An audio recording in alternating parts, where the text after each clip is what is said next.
The life of a Karimojong depends mostly on domesticated animals, especially the cow, which to them acts as a bank and without which they cannot survive. But the Karimojong have for a long time relied on traditional herbs to treat the cow, which method they say has been all guesswork.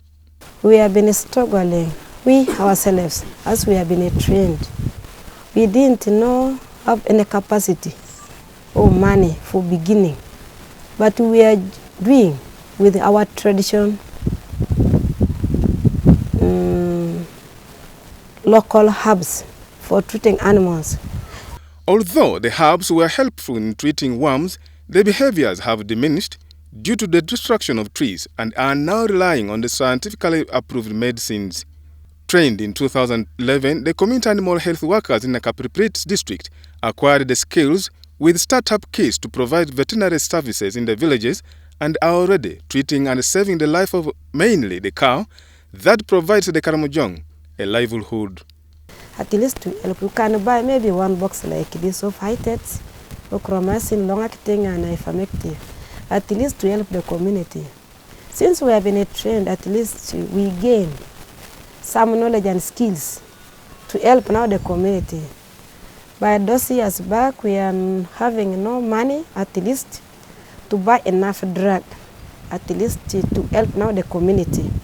But what is surprising is that initially, Karimojong women were not allowed to own or even touch a cow, but now the trend seems to have changed. Women can now own or co-share cattle. We are sharing now. Without a man, likewise Peter here, when he's now here selling now here, he has just introduced the woman that when he falls sick, you can ring me the phone. According to the disease, maybe I will run, maybe I can tell you, get this and this drug. You treat. Meanwhile, I'm on the way coming and see and to take a diagnosis with the animal.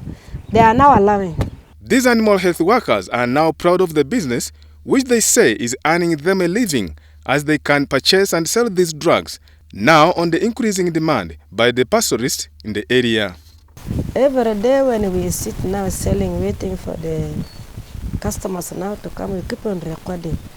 But when we total, because we have allocated ourselves now at least three in a week. This is now the second week for the second group. Instead of one person to be there, all of us, we need to get experience. These drugs sell differently depending on the infections or disease affecting the animals. For lumpy skin, a bottle is sold at 12,000 shillings, vermectin for worms at 28,000, oxytetracycline or heart water at 12,000 shillings, whereas thyroid for cough is sold at 25,000 shillings. This has become an income-generating activity for the animal health workers, who now earn a daily living, and in a week, the drug fetch up to 700,000 shillings and are planning to expand the business before they begin sharing the profits. They want their leaders to ensure that the vaccination of the cow is done twice a year and should lobby government to recognize and support them successfully carry out the duty in the villages. The major challenge for them now is the coverage of the large areas with huge kraals that they cannot access easily due to lack of transport, like bicycles and coolers for medicine to avoid exposure to the sun. Stephen Mwiri, WBS News.